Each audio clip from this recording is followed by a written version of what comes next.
Polythene ব্যাগের ব্যবহার বন্ধে এবার মাঠে নামছেন শিক্ষার্থীরা।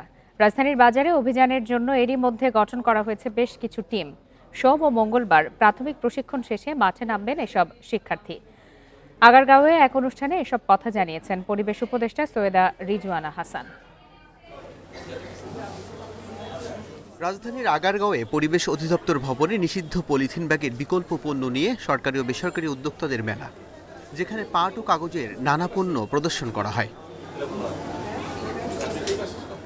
একদিনের মেলার উদ্বোধন শেষে স্টল পরিদর্শন করেন পরিবেশ উপদেষ্টা সৈয়দা রিজওয়ানা হাসান। পাট ও কাগজের পণ্যের ব্যবহার দিন দিন বাড়ছে বলে জানান উদ্যোক্তারা। তরুণদের সারা খুবই পাচ্ছি, যেমন আমাদের এই ব্যাগগুলো আছে, যারা এনএমএ, যারা জেনজি আছে এবং যারা আলফা আছে, আমাদের এই ব্যাগগুলোতে আমরা ওদের পছন্দের ক্যারেক্টারগুলোকে আমরা প্রিন্ট করে দিই।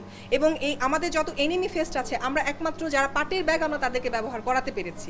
পলিথিনের বিকল্প আমাদের এখান থেকে নিতে হবে, বের করে ফেলতে হবে। এবং আমার মনে হয় আর একটু গবেষণা দরকার আছে, যেটা এটা অন্তত 2 ঘন্টা 3 ঘন্টা আমরা পানিতে রাখতে পারি। পরে নিষিদ্ধ পলিথিন, পলিপ্রোপাইলিন শপিং ব্যাগের বিকল্প পণ্য চালু করা বিষয়ে সেমিনারে অংশ নেন উপদেষ্টা। সরকারের পরিকল্পনা তুলে ধরেন তিনি। একটা শিক্ষার্থীদের তালিকা করা হয়েছে কোন কোন স্কুল কলেজ, সেটা আগামীকাল ওদেরকে এখানে একটা ওরিয়েন্টেশন দেওয়া হবে। ওরা কেবল উদ্বুদ্ধকরণের কাজটা করবে, আর হয়তো সকলের হাতে একটা করে পোস্টার থাকবে পলিথিন ব্যাগের ক্ষতিকর দিকগুলো নিয়ে। পাট শিল্পকে ফিরিয়ে আনার কথাও জানান তিনি। বলেন, ডিসেম্বর থেকে সচিবালয়ে পলিথিন মুক্ত হবে। আমরা এই অভিযানটা কিন্তু আমরা থামাবো না।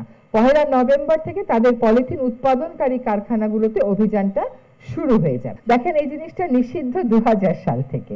তারা এই 2000 সাল থেকে 2024 সাল পর্যন্ত একটা নিষিদ্ধ পণ্য উৎপাদনের কাজে জড়িত ছিল। বাজারের জন্য সবাইকে পাটের ব্যাগ ব্যবহারের আহ্বানও জানান সৈয়দা রিজওয়ানা হাসান। বাসা থেকে নিজেরা একটা ব্যাগ নিয়ে যাই, মানুষকে এই অভ্যস্ততায় আমাদেরকে আনতে হবে। আল আমিন হক, ইন্ডিপেন্ডেন্ট নিউজ, ঢাকা।